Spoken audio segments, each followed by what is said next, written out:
श्री स्वामी समर्थ सगळ्यांना।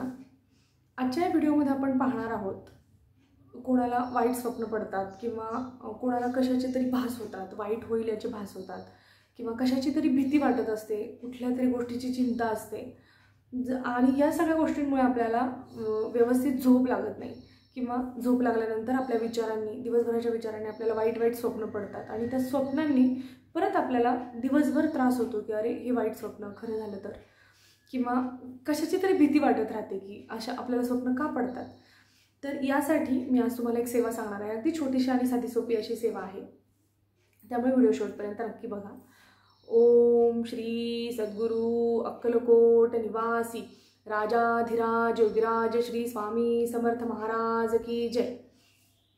आता आपण सगळेच आपल्या संसारामध्ये आपल्याला प्रत्येकाला काही ना काही चिंता असते, काही व्याधी असतात किंवा काहींना सतत कशाची तरी भीती वाटत असते, काहींना वाईट भास होत असतात आणि काही लोकांना खूप विचित्र किंवा खूप वाईट असे स्वप्न पडत असतात आणि जे स्वप्न आपल्याला वाईट पडतात रात्री, ते जर सकाळी आपल्याला आठवले तर आपल्याला भीती वाटत असते की का आपल्याला असे स्वप्न पडतात।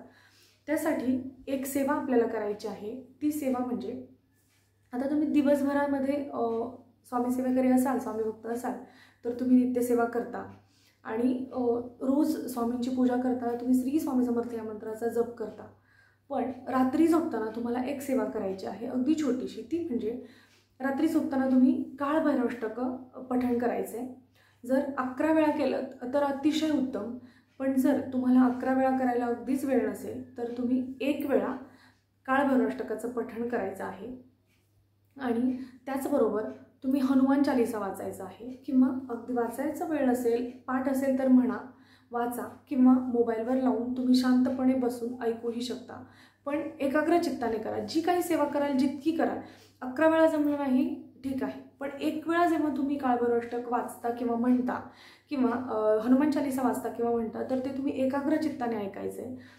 ते जर ऐकून तुम्ही झोपलात तर तुम्हाला कसल्याच प्रकारचे वाईट स्वप्न पडणार नाहीत किंवा जर तुम्हाला कशाचे भास होत असतील, कशाची चिंता असेल, त्यामुळे झोप येत नसेल तर ह्या सगळ्या गोष्टींचा परिणाम आपल्या आरोग्यावर होत असतो।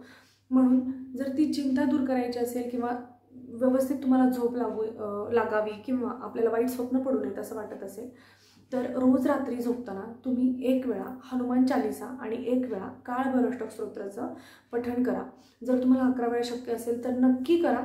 जर तुम्हाला 7-8 दिवसातच खूप फरक जाणवेल, तुम्हाला वाईट स्वप्न पडणार नाहीत, वाईट भास होणार नाहीत किंवा जे वाईट विचार आपल्या मनात येत असतात ना वाईट स्वप्नांमुळे, तेही तुमचे बंद होतील किंवा निघून जातील आणि तुमचं मन प्रसन्न राहील।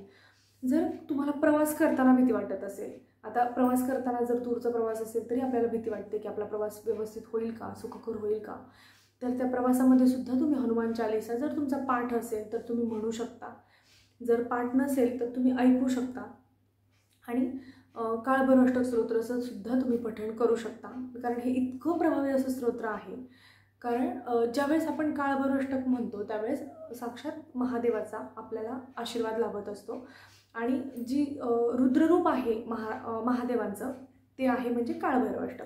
तर ते कुठल्याच शक्ती त्यांच्यासमोर चालत नाहीत किंवा कुठल्याच शक्तींचा प्रभाव त्यांच्यासमोर होत नाही। जर साक्षात त्यांचा आशीर्वाद आपल्याला असेल ना तर कुठलीच वाईट शक्ती आपल्यावर काम करणार नाही, तुम्हाला वाईट स्वप्न पडणार नाहीत, वाईट शक्ती काही त्रास देणार नाहीत, काही बाधा असतील, काही दोष असतील तर ते सुद्धा तुमचे निघून जातील। त्यामुळे रोज रात्री झोपताना ही अगदी साधी, छोटी आणि सोपी अशी सेवा करा, ती म्हणजे काळभैरवाष्टक स्तोत्रम आणि हनुमान चालीसा यांचं 1 वेळा पठण करा आणि त्यानंतरच तुम्ही झोपा। तुम्हाला खूप तुमच्या आयुष्यात आणि तुमच्या मानसिक स्थितीमध्ये आणि घरात सुद्धा तुम्हाला खूप छान असे वातावरणामध्ये पॉझिटिव्ह फरक जाणवतील। ही एक सेवा तुम्ही नक्की करून बघा। व्हिडिओ आवडल्यास चॅनलला सबस्क्राईब करायला विसरू नका, व्हिडिओ लाईक आणि शेअर करा। पुन्हा भेटूया अशाच एका नवीन व्हिडिओमध्ये, नवीन माहितीचे, नवीन सेवेचे। तोपर्यंत सगळ्यांना श्री स्वामी समर्थ।